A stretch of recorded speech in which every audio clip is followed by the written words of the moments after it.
Hello. Hello, everyone. Hey, everyone. Give it a second.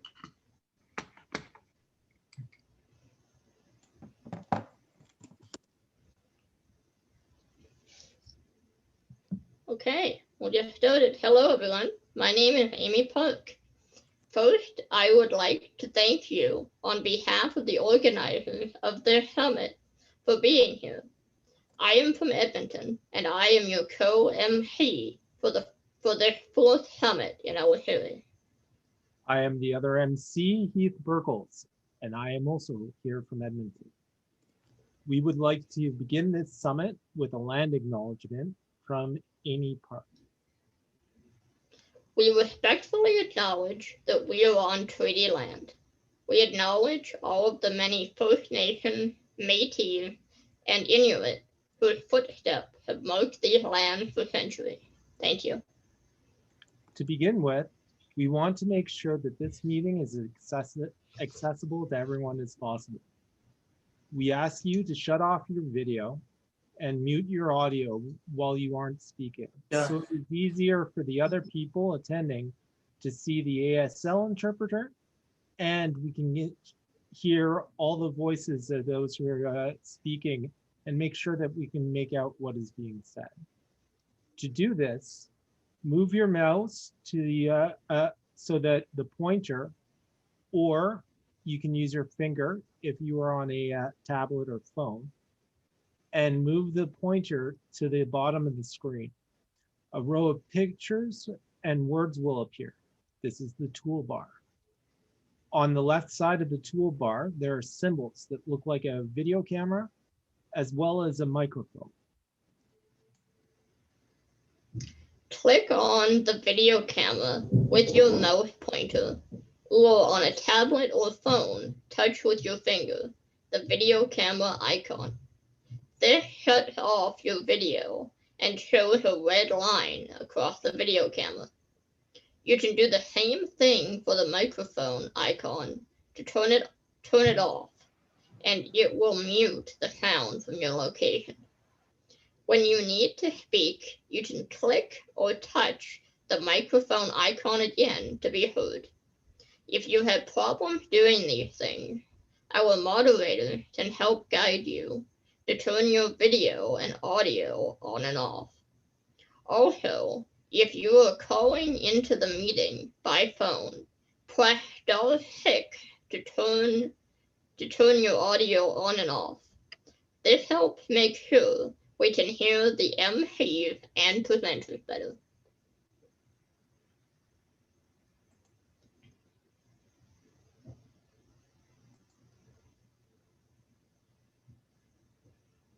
Heath? Heath frozen? Yeah. Okay, I will carry on then. If you have any difficulty with our instruction, please message one of our moderators. You can do this by going to the toolbar at the bottom of your screen to click on Chat. The chat space will appear on the right side of your screen. On the bottom, there is a space where you can type your question. The moderator will see it and try to help. We are joined by ASL interpreter Erin Burrell from Flick. For those who need ASL for this summit, if you need ASL, please look for ASL interpreter Erin Burrell on the participants list. To see the participants list, put your mouse pointer on the toolbar at the bottom of your screen and click on or touch participant. The name of participant will appear just above the chat box. To make sure that the ASL interpreter is always on your screen, put your mouse pointer on the upper right corner of the picture of Erin Burrell. You will see a blue box with 3 dots. Click on it and then click on the word pin. Once you have pinned to Erin Burrell, you will always see the interpreter on the screen. This summit will also be closed captioned and recorded. If you do not want to be on the recording, make sure to turn off your video, as we will be sharing the recording on the AACT YouTube channel. We have a closed captioner from KLM who has provided a link to activate the live closed captioning. We sent out the closed captioning link with the Zoom link for this meeting. The link to the closed captioning is also located in the chat. If we could ask everyone here to open the participants list in the toolbar on the bottom of the screen. Then please raise your virtual hand to say you know that the meeting is being recorded. To do that, click your mouse pointer on the, or touch the blue hand that says raise hand under the participants list on the right of your screen. If you are calling on a phone, press *9 on your telephone to raise your hand. Yeah, there's David. Oh. This will also be the way to let the host and moderator know you have something to say, and we will add your name to the speakers list. And if I could get the host to clear all the hands so that we can get started. Thank you, everyone.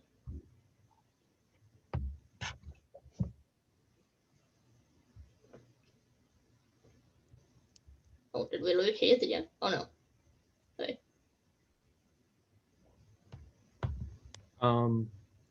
As today's summit is on improving safety and access for rural and urban communities during COVID, we would like to have the honor to have amazing speakers from Alberta who will teach us some things about how we can improve our safety and access during COVID.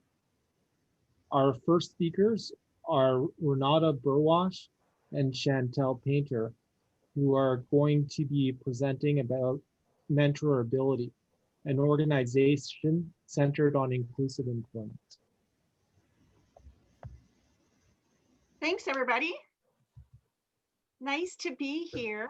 I think we're going to get the PowerPoint up in a sec here, so we can start.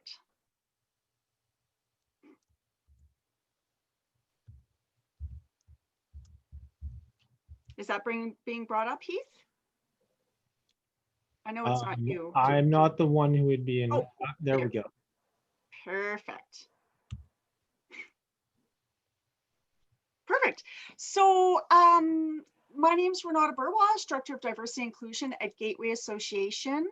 And I have to apologize because I forgot to update this first slide.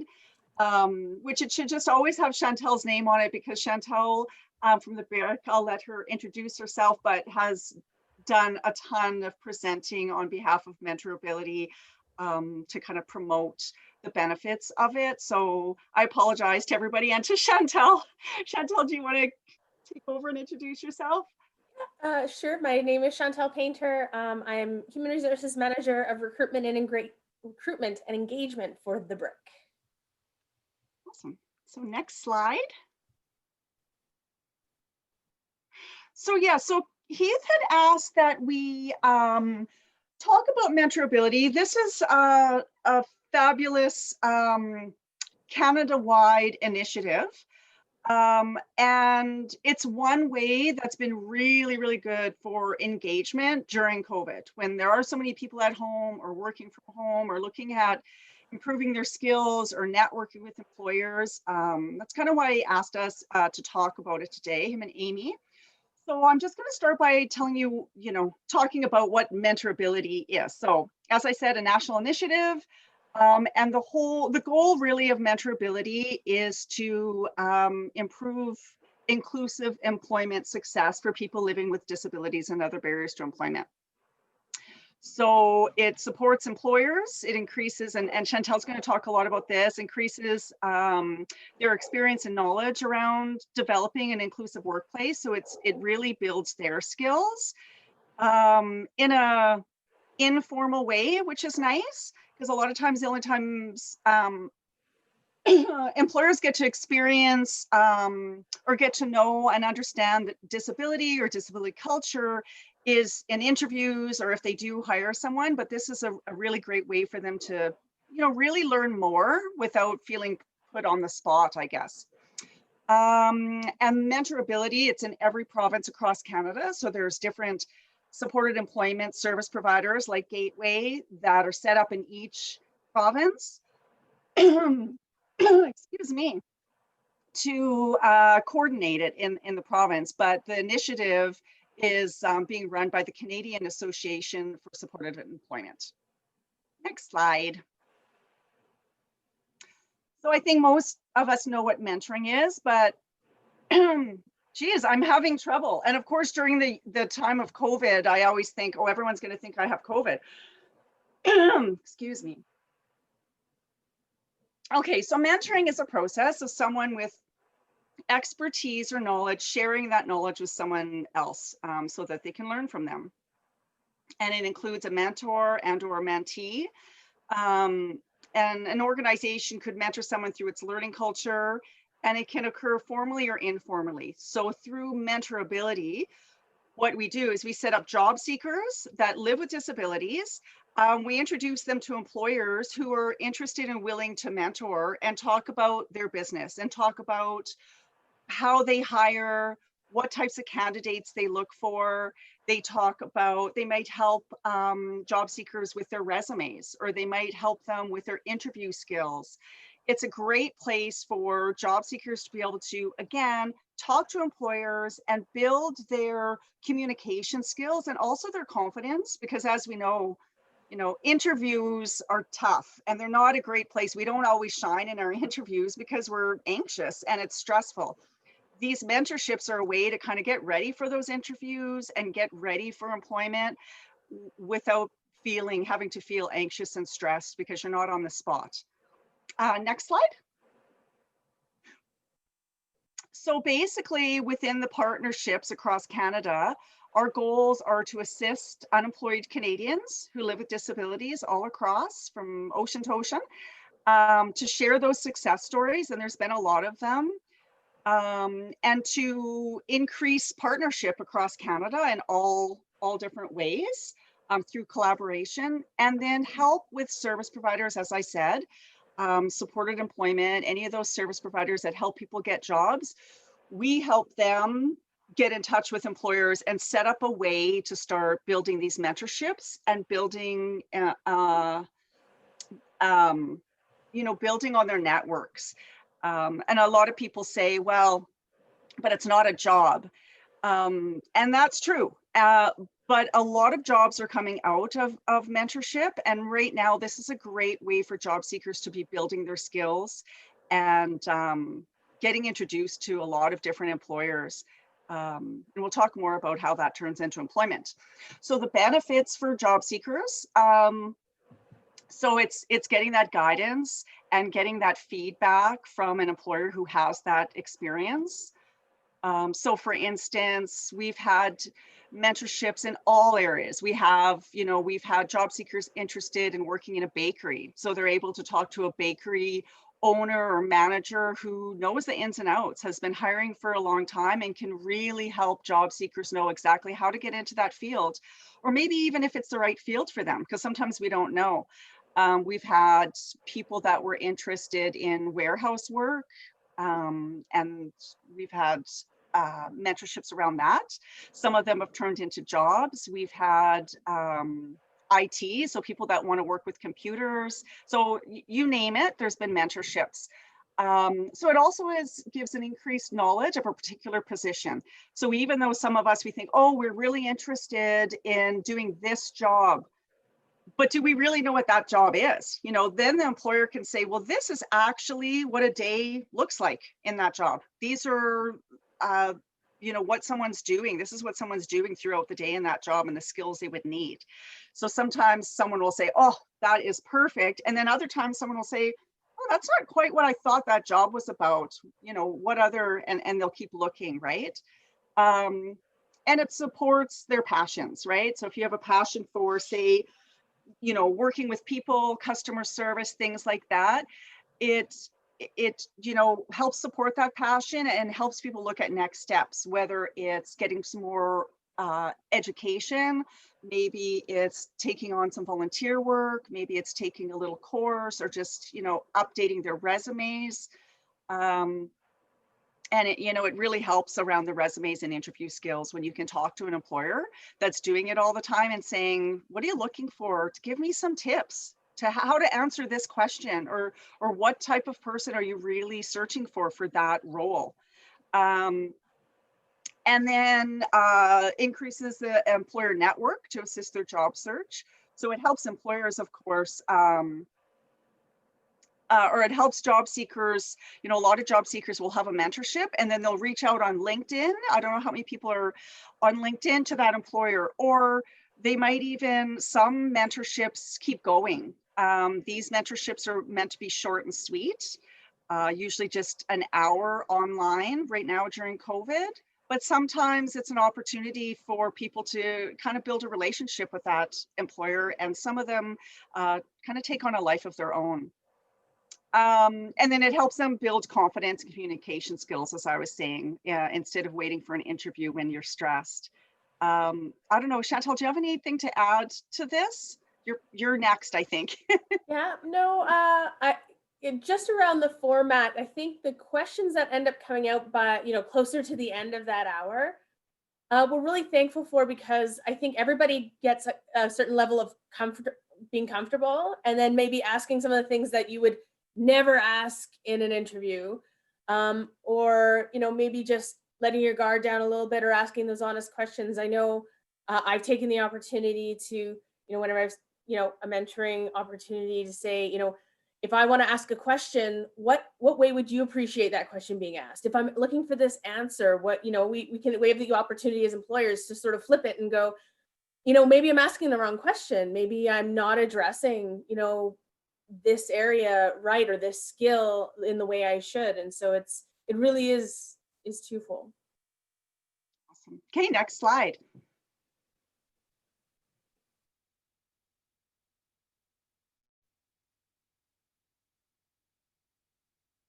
You know what, can we skip 2 slides? And I'm just going to go through the process for job seekers first. I think it might be helpful, and then we'll get into the employer. It should be the next one. Okay, so I'll just talk about this and then we'll go back, because I think it's helpful for everyone to understand, like, what does it mean? Like, how does this mentorship work? So basically, if you're a job seeker, and you think this would be really helpful to build your skills, or to get you, connected to employers, or just to kind of figure out what it is that you want to do. So the first thing you would do for in Alberta right now is connect to me.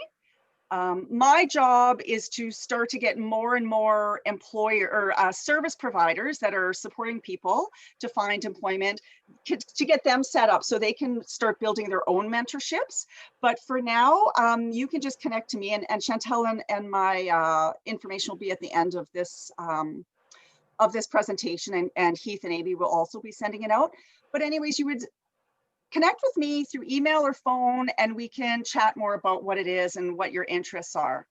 And then I would send you a mentorability form to fill out, to just say, yes, I want to take part in mentorability. And with that would be a consent form to share stories and things, which you can sign if you like, or you don't have to. And then you're going to stay connected to me. After I know what areas, I usually say, what are your kind of 2 main areas, industries that you're interested in? And then my job would be to go and talk to employers who would like to mentor. So right now, the way we're offering mentorships, before COVID, what we would do is set up, and you would go and either have coffee with a mentor, or you would actually go to, and Chantal can talk about this, go to the business and have either a 1-day, a 2-hour, or a half-day mentorship. That might look like a tour of the business and talking about the different jobs within. It might be a little bit of that, and also maybe talking about interview skills. It could be how to build your resume. And these can be things that you can, say, this is what I'd like from this mentorship. And if you're not sure, we also give ideas of how a mentorship can look. And we also give those different ideas to employers. So just to make it easy, and then, you know, it's going to look however you want it to. So now that COVID is our world, what we're doing is having online mentorship. So like this, so we have a Zoom call, and so it'd either be a one-on-one, so a job seeker with the employer, and I would help facilitate, like set that up, and then they would have a 1 hour mentorship. Or I don't know if any of you have noticed, and if you connect with me, I can put you on our mailing list, or we have events almost every week where we have a different industry. So for instance, tomorrow we have one on, oh goodness. Of course, I can't remember what tomorrow's is, but I know the week after we're having an employer mentor who's at a vet clinic, because a lot of people are interested in working with animals. So they'll talk about the vet clinic, about the types of positions, how to, you know, get in there and things like that. And then the last half hour of the 1 hour conversation will be the job seekers that join in. Sometimes there's 3 people and sometimes there's 15 that join these mentorships. We call them industry information sessions. The last half hour is where you can just ask questions directly to that employer. So that's kind of how they look now. There's the kind of the 2 ways, the one-on-one or the kind of group setting where an employer will talk. And that's that. And now we can back up, and Chantel has done the industry info sessions, and she has from the BRIC, and she has done one-on-one mentorships. Let's just go back 2 slides.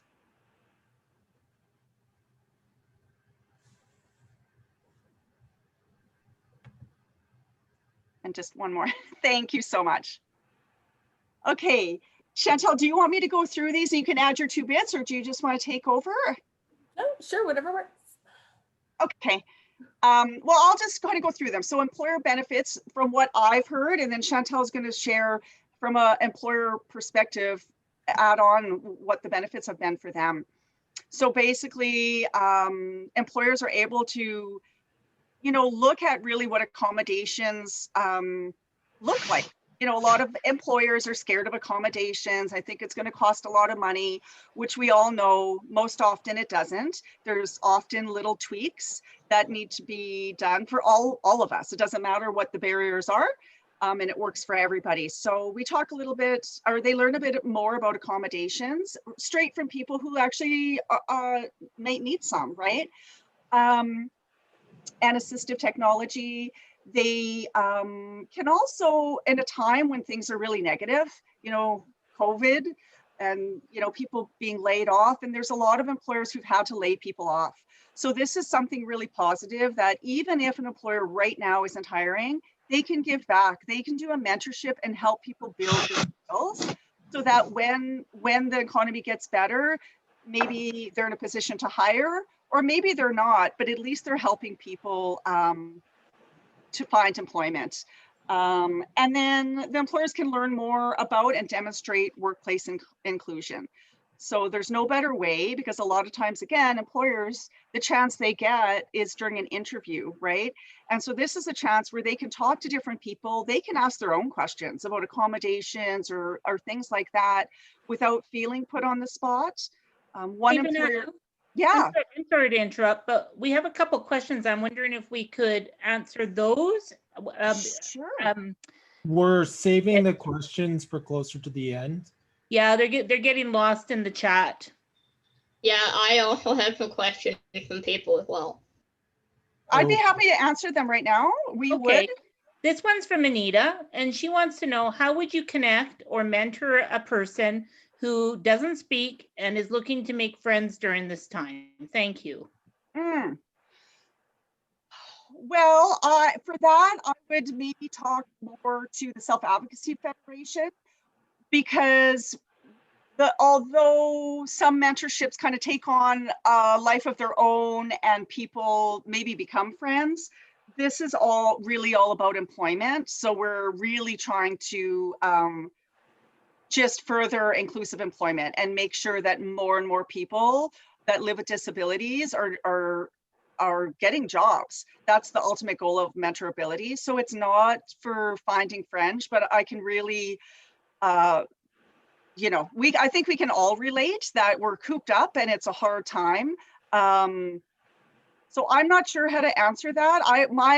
You can connect with me after if you want, because I can see, you know, what kind of supports you have in terms of I'm sure you were connected to an agency that might be able to help with that. I wish I could say we could help with that, but for this project, it's all about employment. Thank you, Renata. And the second question I have are, what are the eligibility requirements for people who would benefit from this program? Anyone who lives with a disability, PAN disability, and we don't ask for documentation. Like if you live with barriers to employment, that can include mental health, you can come on board with this initiative. Thank you. Amy, did you say that you had a question? I thought I did, but I think Sophia sent the questions to both of us.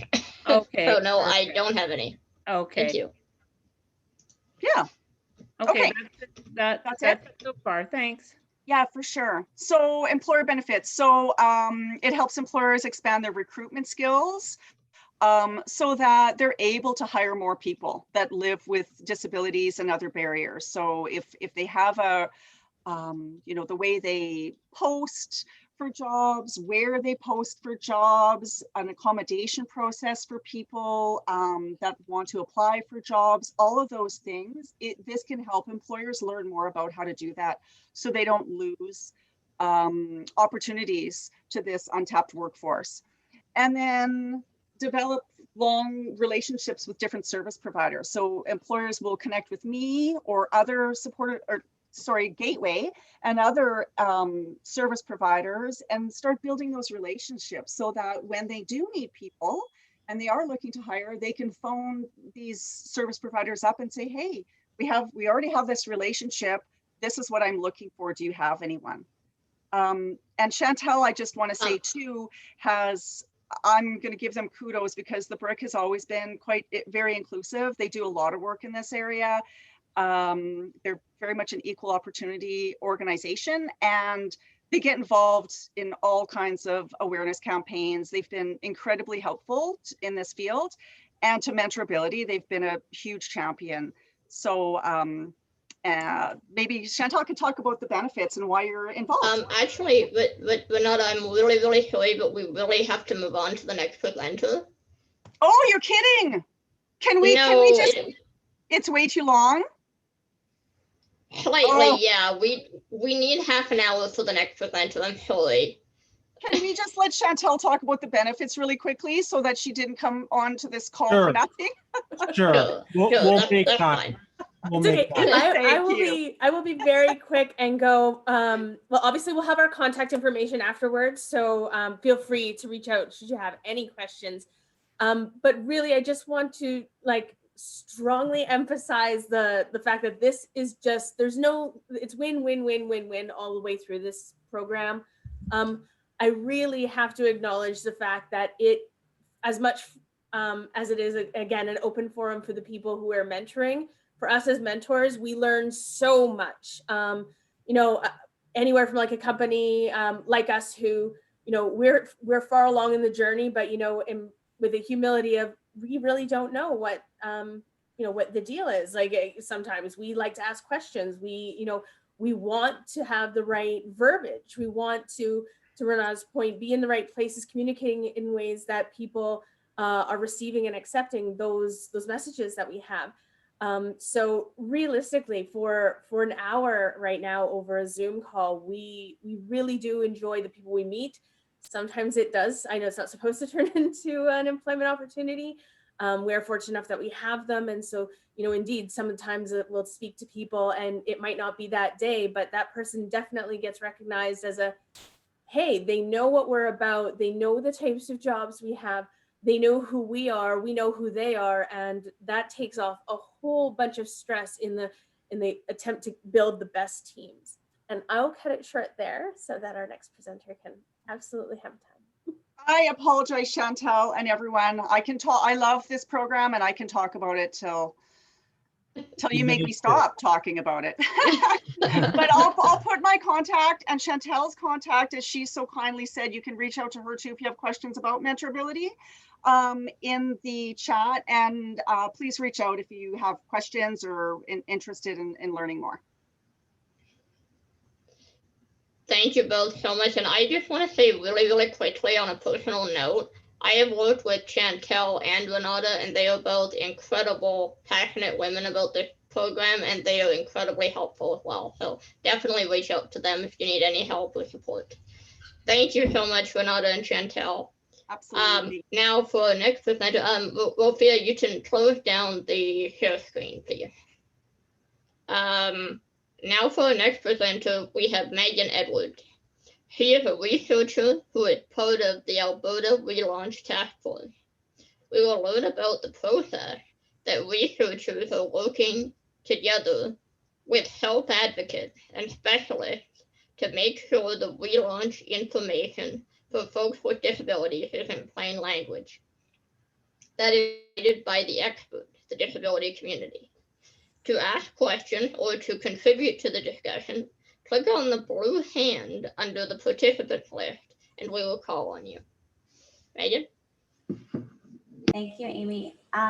First of all, I'm not exactly sure how to share my slides. I don't know if I missed that instruction. I apologize if I did. Do you want me to send it to you guys via email, or do you want to enable my? If Sophia just makes you a co-host, then you can just share your screen. Okay. Sophia, can you do that? Oh, maybe I can do that.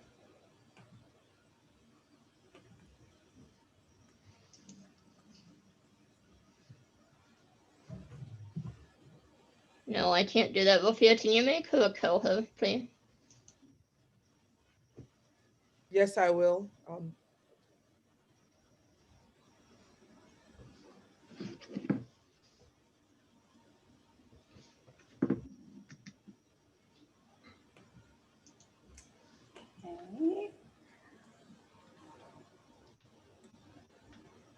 Wonderful. Thank you. That's great. Okay, just give me a moment, folks, and I shall get this up for you. Thank you so much for asking me to come today. It's really helpful, and I always appreciate when Faith asks me to join something. I always want to join it, so thank you for that. Let me just share this. Okay, folks, so today, as Amy said, I'm going to talk to you a little bit about the re-entry strategy for persons with disabilities, families, and organizations, and some of the plain language work that we've done. So, let me just see here. Sometimes my computer doesn't let me see the chat very well. Let's make sure it's not something I need. Okay. Okay, so first of all, I should tell you a little bit about who I am. I think that would help. Amy sort of introduced me a little bit, but my name is Megan Edwards, and I'm a researcher, and I'm an instructor at the University of Calgary, and I work at Community Health Sciences with a specialization in community rehabilitation and disability studies. To let you know a little bit, I guess, about some of my experience working with self-advocates, I have worked in Australia. That's where I went to university. And I worked there with a group called the Inclusive Researchers, and we worked together doing research. So I was helping self-advocates to learn a little bit about the specialized stuff that goes along with research, and the self-advocates were doing the research and of course helping me as a researcher to learn how to be more inclusive and to use plain language. I've done some plain language training, but I'm not an expert and I'm still learning all the time. So thanks for having me today, and I hope that this presentation will be useful. So first of all, I'll tell you the group that I'm talking about is the task force that was convened to take a look at re-entry for persons with disabilities, families, and organizations that help people with disabilities. So this group included 45 people. And like I said, it included people with disabilities and families, and also people who worked at organizations. So this task force was thinking about what to do when we go out in the community during COVID-19. So COVID-19 may become less dangerous in the future when a vaccine is available, but when COVID-19 gets less dangerous, we're still going to need to be careful when we go out in the community for a while. So this group is thinking about how we can be careful now and also when we get the vaccine and go out in the community. We don't know when that will be. Of course, we don't know when COVID-19 will be less dangerous. It's still very dangerous right now. And so this is about how we can enter the community safely. What did we do so far with the task force? So to let you guys know, this group of 45 people, I was the researcher on the group. So I didn't make a lot of decisions about what's going to happen about the plan for people with disability or that people with disability were making, but I was there to help gather information. We looked at what other countries and cities are doing to go out in the community safely, and we mostly took some of those best ideas. We thought about Calgary, and it was decided amongst those 45 people that there were 4 things that were the most important to consider during COVID-19 when we go out in the community. And these were the 4 things: safe places and spaces, transportation, family stress and supports, and going out and staying in safely. These were the 4 things that were decided on. We had a town hall with 200 people in the summer. These people included government members and people with disability and organizations and families. But unfortunately, there were some questions that were asked during that town hall, and some people, maybe you remember this, maybe you were there. Some questions weren't in plain language. So we are learning, and we have been learning from that experience, because thanks to some great self-advocates, we were aware that some people didn't understand the questions or weren't able to understand the questions fast enough, which was also a problem. So that's something that we tried to learn from.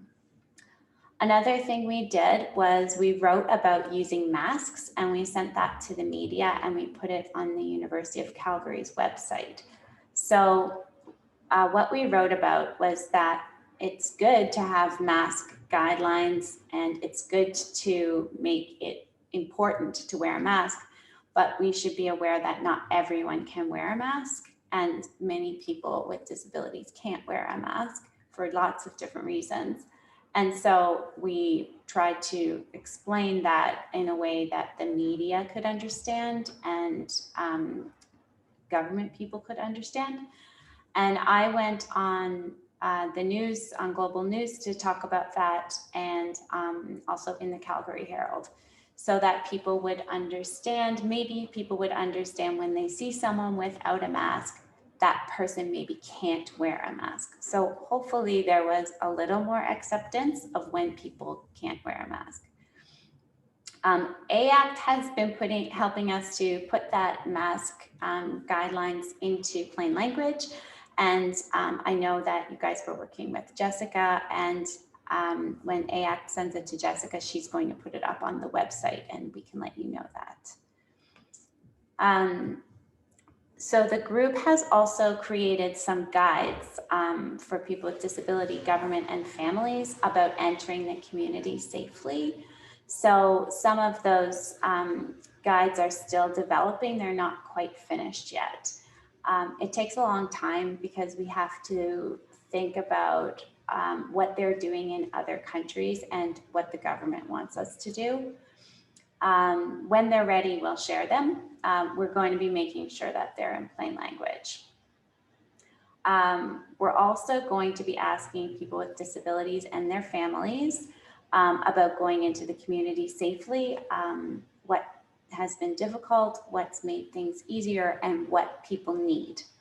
So this means that we're doing a survey.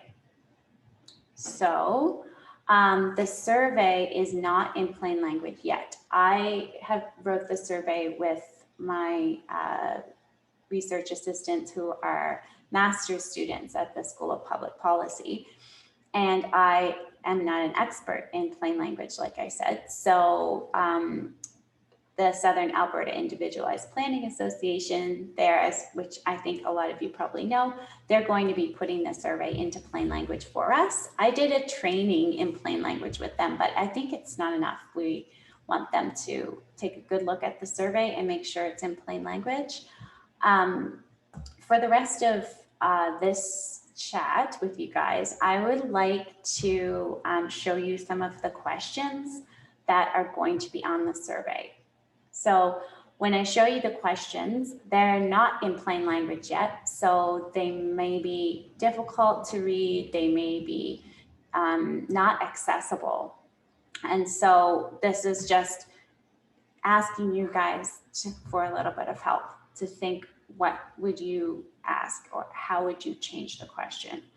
I'm only going to show you a few of the questions. Some of them are in okay plain language and some of them are very inaccessible right now. And I just wanted to get your guys' impression of that. I talked about this with Heath and we sort of decided that this was a good activity for us to do together. I will be taking a note and this is being recorded. So we will also let SAPA know that when they're putting the survey into plain language, what you guys thought.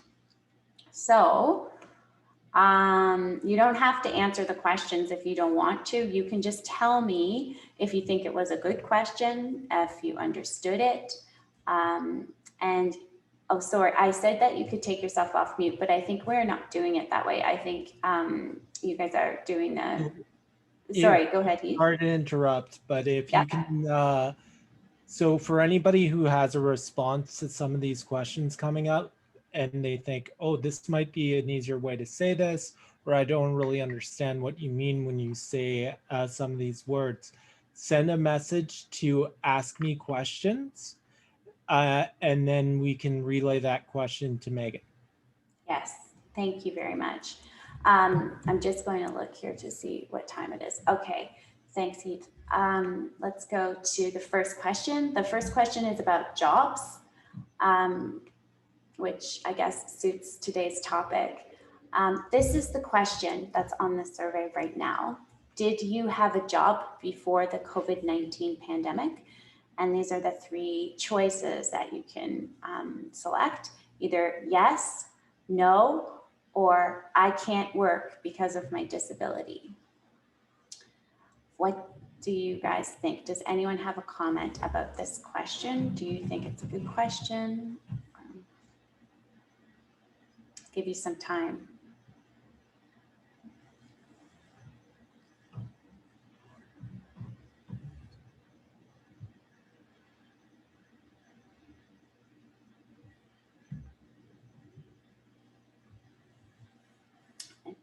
Are you guys going to let me know when somebody, yeah, okay, good. That's fine. Yeah, you guys, if you prefer, you can vote using the question, using the vote button. That would be great. Or you can send a specific comment. I don't think there's a vote button, Megan. I think Rufia would have to head up the poll for that. Yes. Okay. However, there are options on the participant menu. If you look beside where we were instructing you on where you can press the blue hand to raise your hand. If you don't have a question, you can go to the check mark beside it.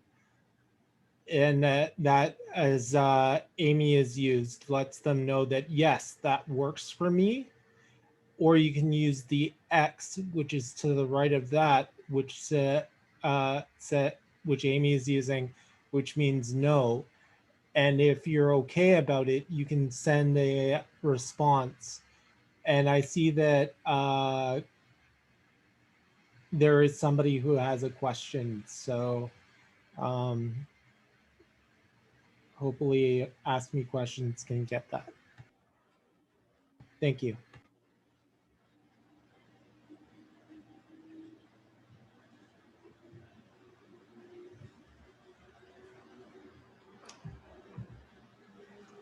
Somebody else has also responded yes. Anthony has responded yes. I have also said, I'm not going to go by names, but I've seen a few X's. So if you're comfortable enough, send a message to Ask Me Questions to describe what you're finding isn't helpful in the survey question.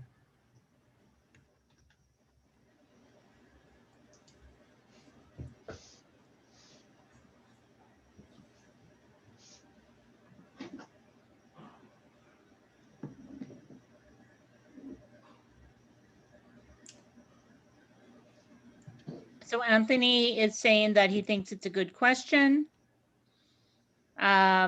Nicholas is wondering if it should say if it's a volunteer or a paid position.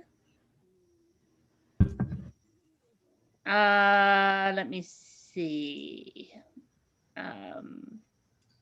I also saw one from an X from Lloyd. Okay. If you could check what. Oh, sorry. Here we go. I'm sorry.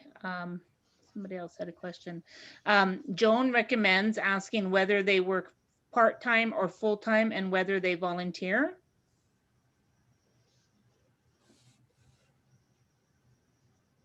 Great, thank you. That's great. Should I go to the next question maybe? And then if people have further comments about this question, they can always add them later. So the next two questions are about the COVID-19 recommendations from the government. So let's take a look at those. This is the question, folks. Have you been able to follow the government's recommendations during the COVID-19 pandemic, like wearing a mask, physical distancing, or washing your hands? And the choices are, I am able to follow all the recommendations, I am able to follow some recommendations, I am not able to follow any recommendations. So for this question, Rufia suggests that we allow everyone to just chat. Please keep your videos closed. But if you have a question, raise your hand and or message us in the chat and then we'll unmute you to ask.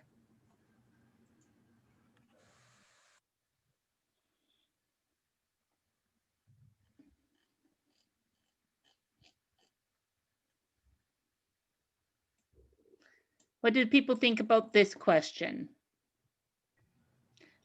Sam Mason has a question, so I'm going to unmute her.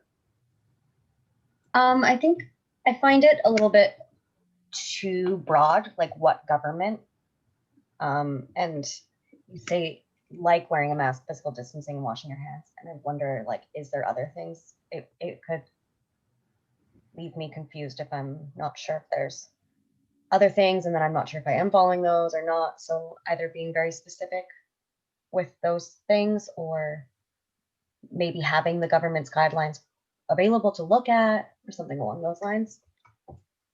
Yeah, great, thank you. Maybe separating them out might help as well. Wearing a mask, yes, I can follow it. Physical distancing, and then washing hands, maybe it should be separate. Yeah, great. And I think Anthony has a question.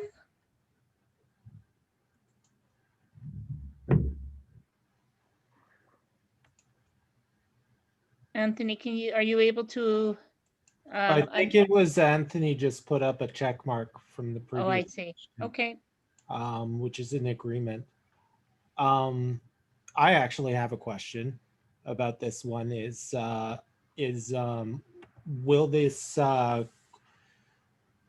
Will the survey question that this is like how it's framed, is this question going to, does it lead to another question, or is it a question in itself? It leads to another question, Heath. That's a good question. So after this, we'll ask, why can't you follow them? Or, so the way the survey is, if you say, no, I can't follow them, or I'm not able to follow them, it goes to another question automatically. And that other question is, why can't you follow them? So, I think another really good question, especially considering that this one is broad in mentioning government, is maybe like having a way of, and I'm not going to say I have a solution for this in the slightest, but a way of being able to make sure that they can separate the government that they're like saying they're responding to, because the recommendations may be different municipally, the recommendations might be different provincially, they may be different federally, or they may end up being a person who ends up watching a lot of news and gets a lot of stuff from other countries. mm-hmm. Yeah.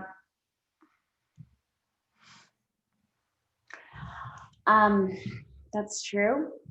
That's something to think about, how we're going to ask that.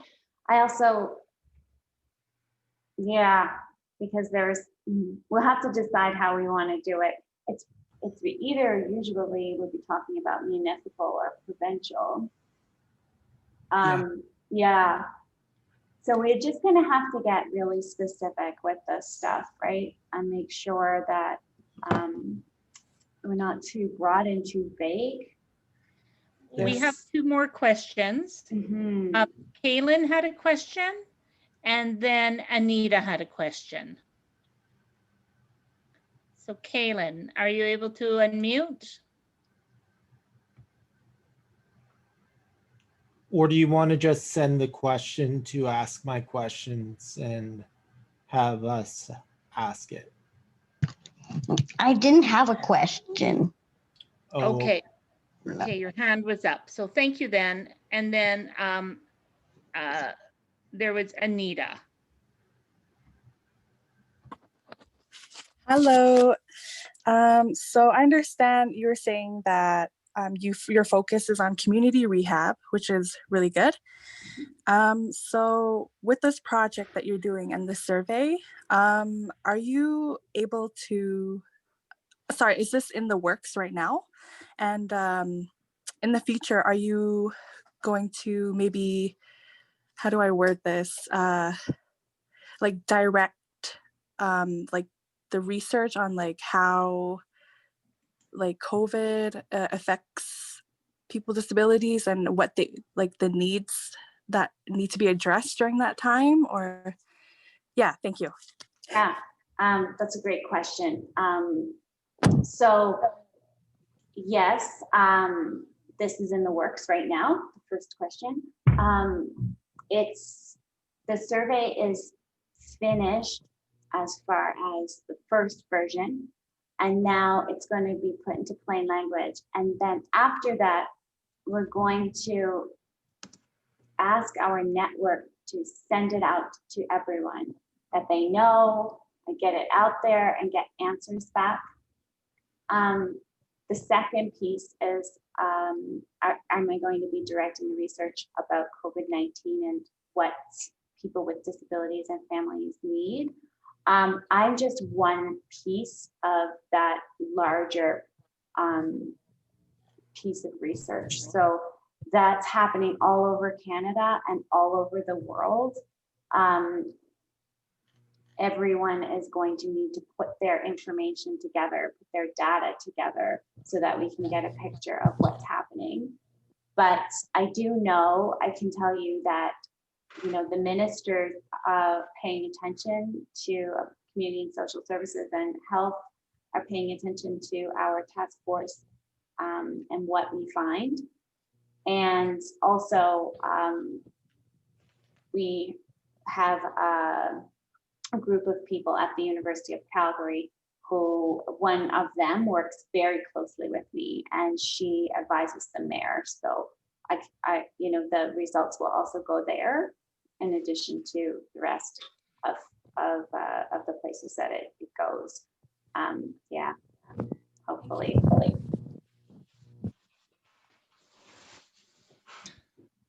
Okay, so shall I go to the next question for now?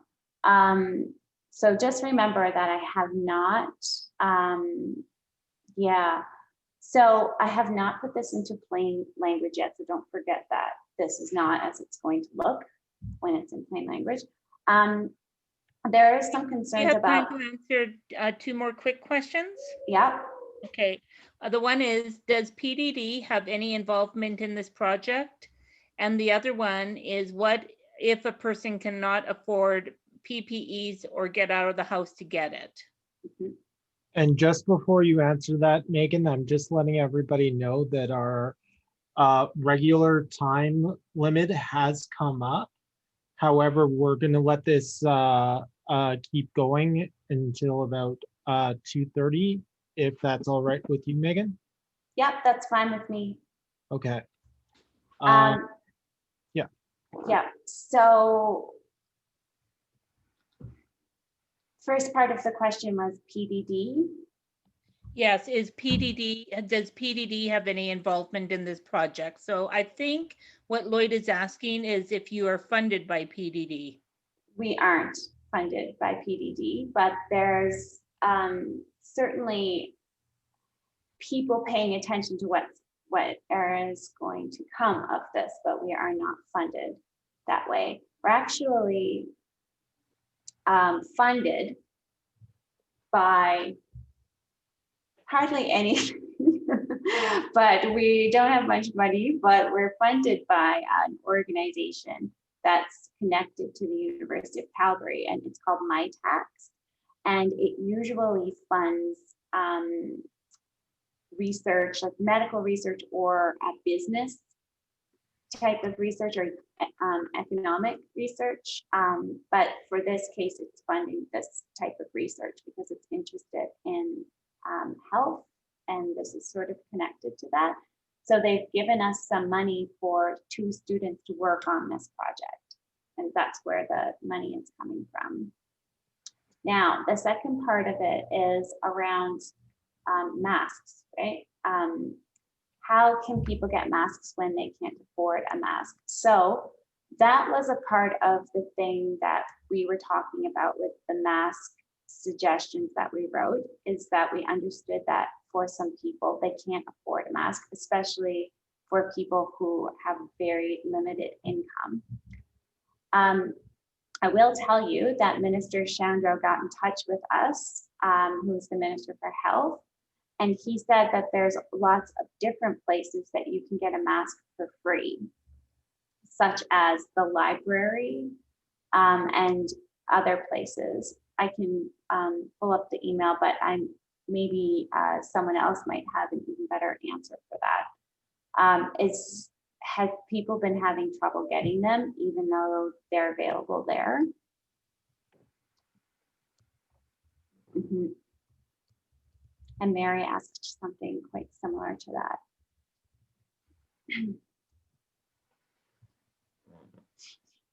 Megan, I'm just wondering, will there be an opportunity here for people to give feedback on concerns they have with accessing the community? I just want to make sure that we have time for, especially people in rural communities that haven't really gotten to give their feedback. I just want to make sure we give them a chance as well. Yeah, so regarding, thank you for asking about that. I think it's,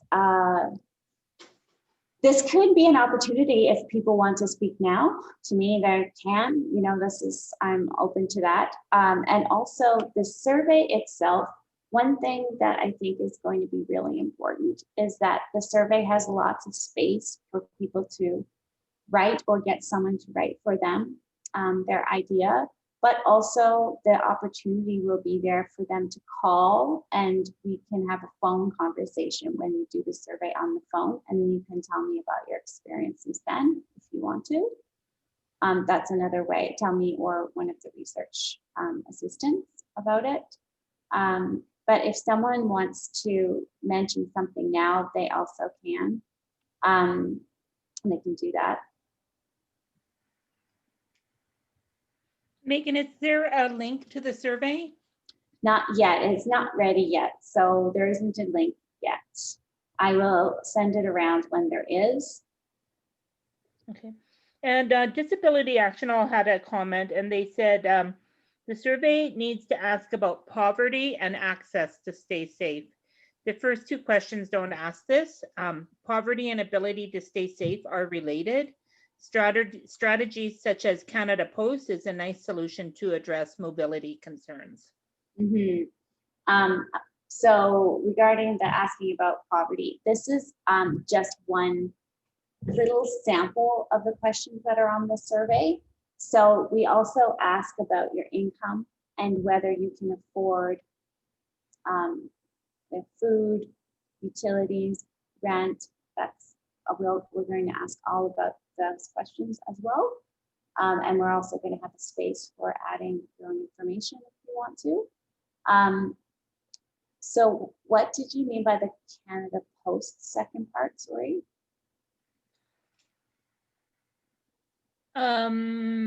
That Canada Post could do the mail outs and whatnot. Oh, yes, right. Yeah. You mean like the survey? Mail out the survey? I'm not sure what they mean by that. Just a minute, they're writing. Okay. Sure. Yes, mailing the PPEs and the hand sanitizers to people. Yeah, that's also a good suggestion, that maybe think suggestions like that can have an opportunity to come forward on the survey when it's ready.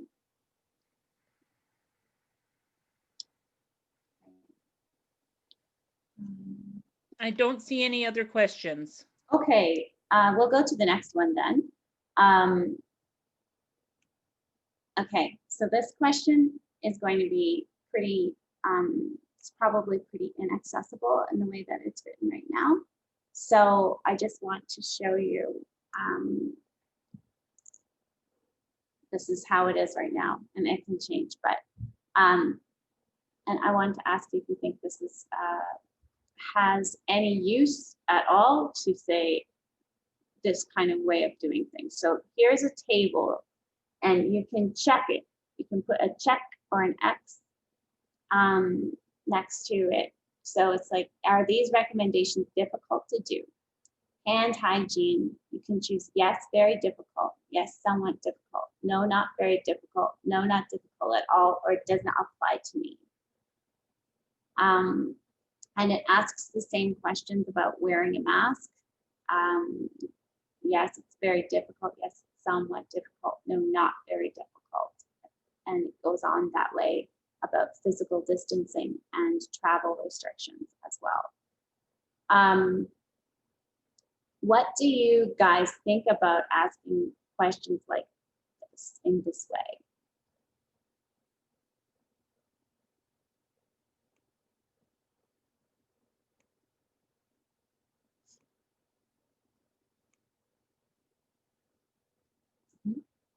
Yeah, we can use, it's too complicated. Yes, it's pretty complicated. And we may need to use pictures instead. That might help.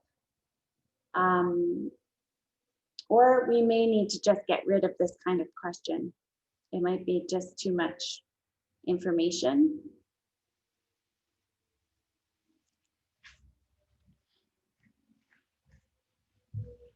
One suggestion is to have pictures. Yep. So having like pictures of hand washing, mask. Yeah. And then a check mark or an X to say if it's easy or hard. Mhm.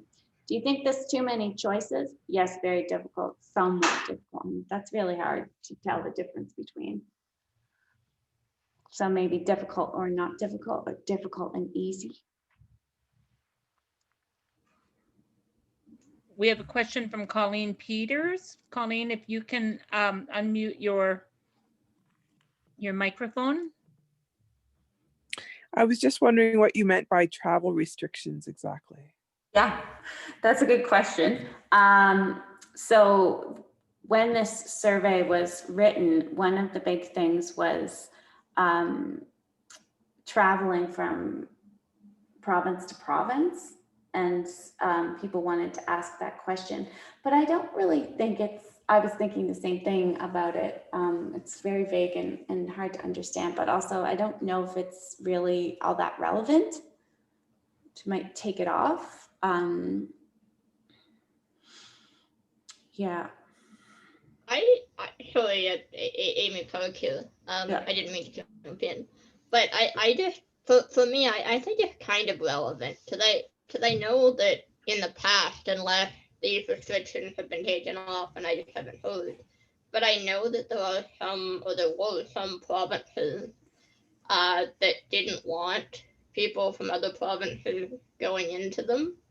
Yes. Like Nova Scotia and PEI, like they have an Atlantic bubble on the East Coast. They don't really want people going there. Yeah. It's relevant in my life because my family lives there. But I don't know if it's important enough to put on the survey or not. I think that it's important in just making sure that, like, again, like how I was mentioning with the earlier question about like, well, which government are you talking about?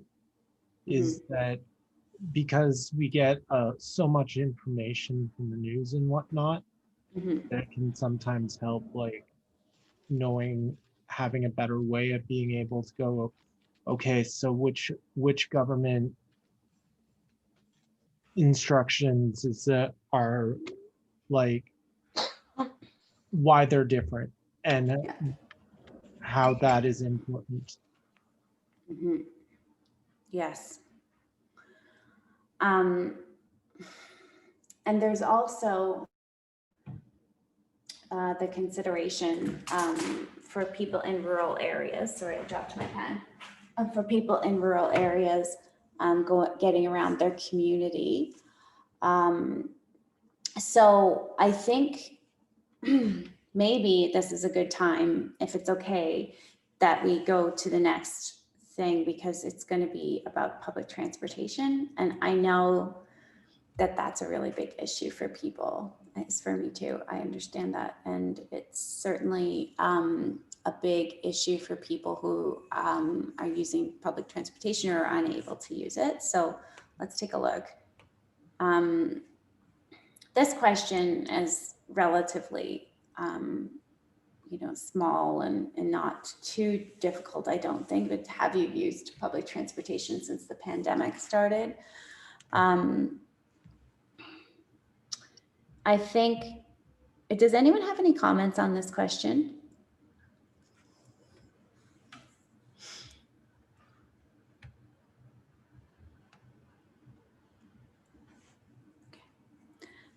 Because the next question is going to ask you, this is the same kind of question as before, so we need to separate it, but it's asking about how often did these things happen to you since COVID-19 started?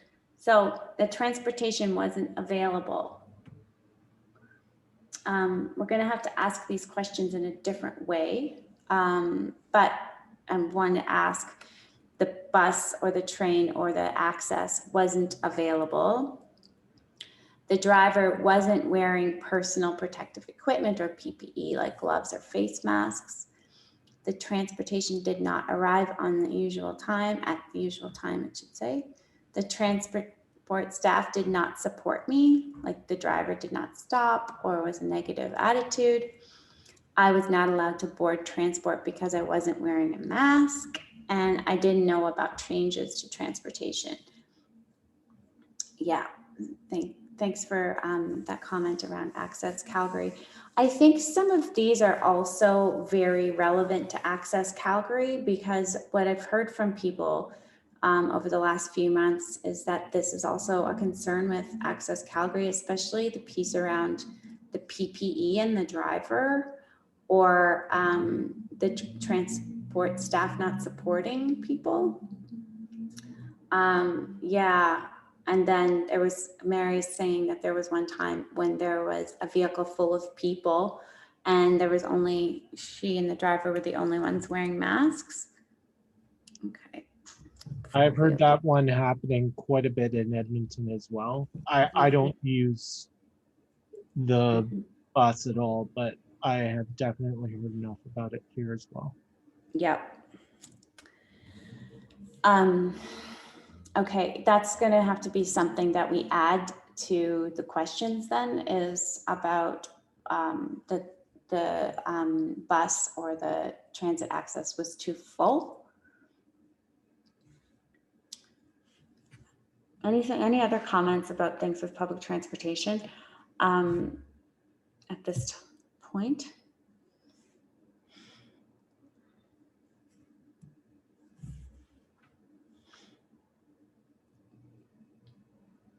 Mm-hmm. Right. So there's been times when passengers have been really rude to drivers who have asked them to wear a mask or a face shield. Mm-hmm. And it's not applicable to rural areas, and you need an option not to answer. Absolutely. Thank you. There's a comment from somebody in the rural communities that says that this is not applicable to many rural areas. Mm-hmm. There needs to be an option on here to say none of the above or NA. Mm-hmm. Okay. All right. Thank you for that. Any other things? Oh, does this happen when people are using medical transport? I wonder. Okay. So there's a comment about rural areas, and so we'll have to make sure to consider that as well. Okay. So this next question is about, these next two questions are about your thoughts and feelings. I'm gonna need your guys' help a little bit on this, because the original question says, have you noticed a change in your mental health since COVID-19 pandemic began? So when I looked it up, and I've been thinking about how to say mental health in a more understandable way, it was saying thoughts and feelings, but I think that's a bit confusing. So is there a way I should ask this question that would be better?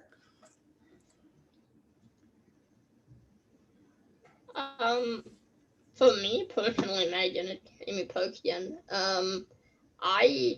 I don't, and I haven't really heard of any issues in the disability community about using the word mental health. Maybe I'm wrong.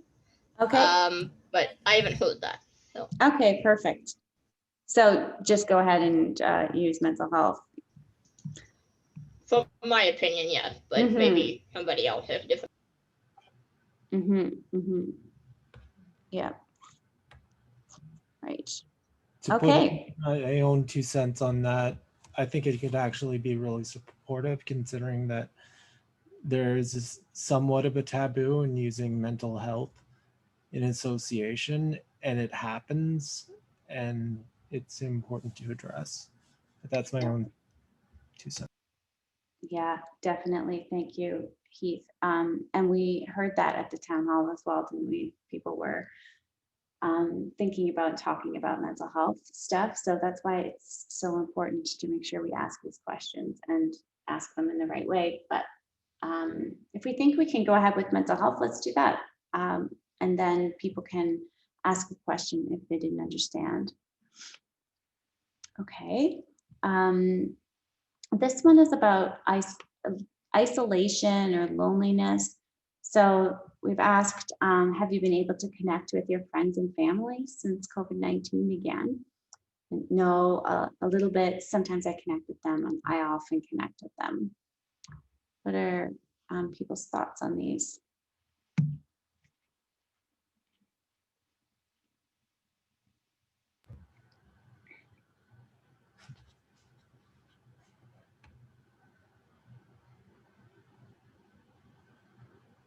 Maybe it would be helpful if you read it out, because there's some people here who may not be able to see it or read it.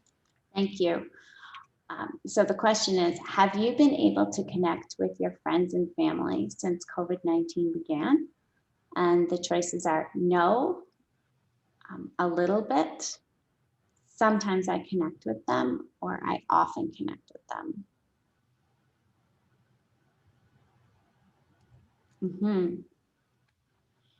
I stay with my parents' dogs. For those I don't stay with, I can connect with. Yes. Amy, did you? I realized that I shouldn't just be bloating out. Sorry, I apologize for that.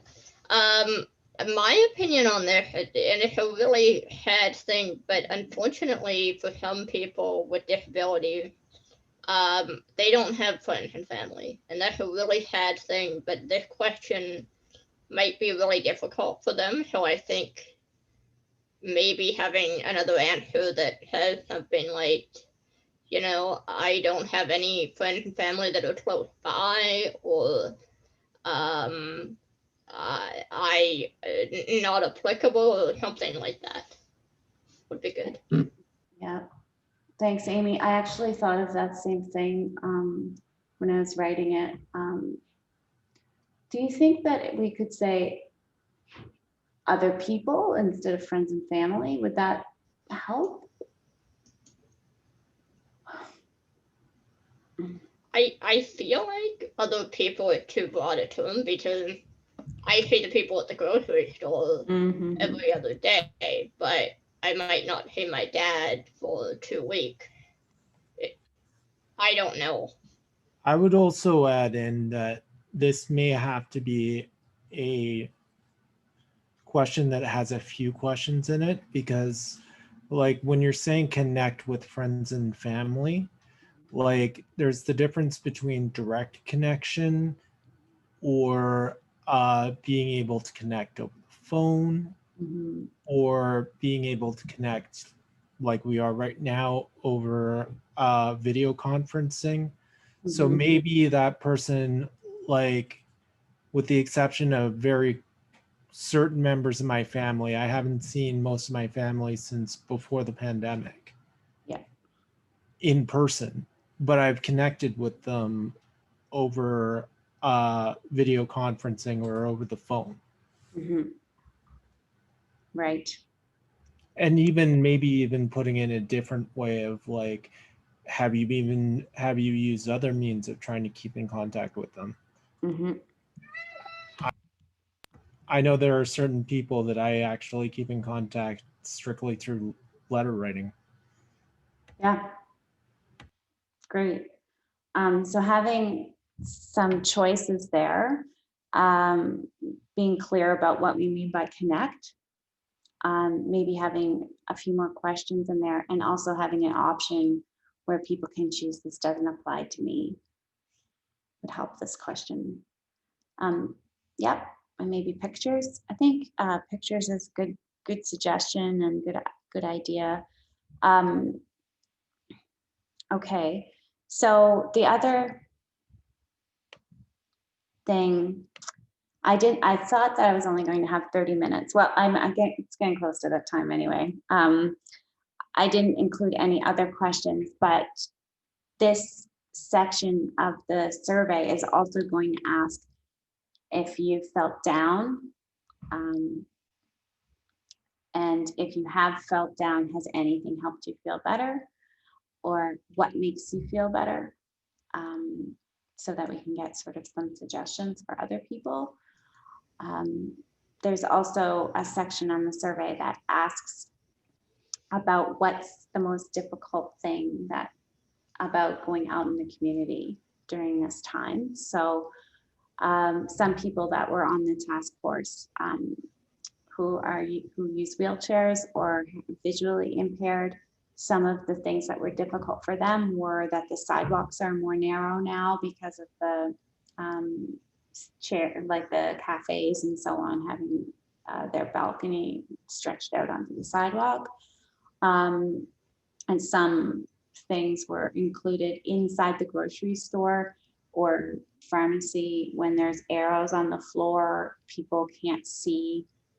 Some people can't see the difference between the arrow and the floor because it's just a very light color rather than being dark and textured, so people can feel it. So there are different things like that. I know that that's not really relevant in the rural community. So if anyone is on the call who is in a rural setting, if they have some suggestions, that would be great. Anita has also put in the chat, she's wondering what you mean by a little bit. She says that's a very broad term. It's a very broad term, Anita. Thank you for asking that. I think we have better define that a little more. Maybe we can say what we mean by a little bit. So like once a week, or be very specific about what we're talking about. Yeah, that's an excellent point.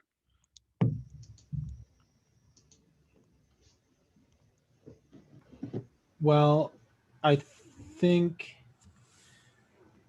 we have enough time for maybe a couple more questions and then we'll have to close.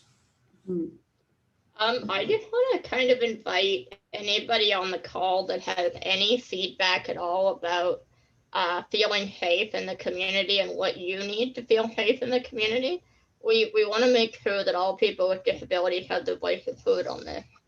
So if you have any suggestion, feedback for Megan, please raise your hand or send your question or comment to ask me a question in the chat. And if you can't do it necessarily here, like you want some time to think on your ideas, I believe that we sent out some contact information so that you can contact us and we can relay those questions. Because as we mentioned it when we were describing what this task force was doing and everything like that, is that for the relaunch information for folks with disabilities to be in plain language, they need the experts, and that's the disability community, so they really need your help. Lloyd Thornhill has a question. Lloyd, if you can unmute yourself and ask away. My question is, you ask people with a disability what they would like in these questions for COVID. Can you do pictures or scratches or drawings? Can you do drawings for people with disability, learning disability? That's my question. Mm-hmm. That's an excellent idea. So Lloyd, I think you mean like pictures on the survey itself. Is that what you mean? Right. That's yeah. Right. Yeah. To be honest, I know about using pictures. I've done it before, but I haven't done it with the survey yet. So I think it's a really good idea. And that's something that we're going to try to do. Okay, that sounds, and you could show me wash your hands and stuff, like to the basin, like per picture basin. Yeah, that would be good. Yeah, great. Thank you. Thank you, Lloyd. Anita also has her hand up. That'll Anita, be our last question. Hi there again. So the survey, once it's launched, will you guys provide a section for resources where individuals can, go to find support or help? Yes, thanks, Anita. We will have to do that. So whenever we send out a survey at the university, we have to do that. So I'll be asking my contacts in the community if they have suggestions for me for that. But yeah, it's definitely going to be super necessary. Thanks for bringing that up. Yep. Awesome. Well, thank you very much, Megan, for being here and taking our questions and our feedback. As this concludes our afternoon, we want to thank you for joining us. We also want to say thank you to the interpreters and captioners, as well as the organizers of the summit session, this summit session. We also send a thank you to FCSS Calgary, whose grant made this summit series possible. And of course, I want to also thank all of you for being here. We would also like to remind you that you can watch the recording of this and the previous summit on the AISH YouTube channel or the AISH website at www.albertaact.com. We also invite you to join our next summit, where we will be talking about the Assured Income for the Severely Handicapped, or AISH program. It comes up next Monday on November 30th, 2020 at 1 p.m. There is an Eventbrite link on our website and Facebook page for your friends to register. You will receive an email to the Zoom link because you came to our session today. The event is an opportunity to share ideas on how the AISH program can be better for you. So with that, Goodbye for now.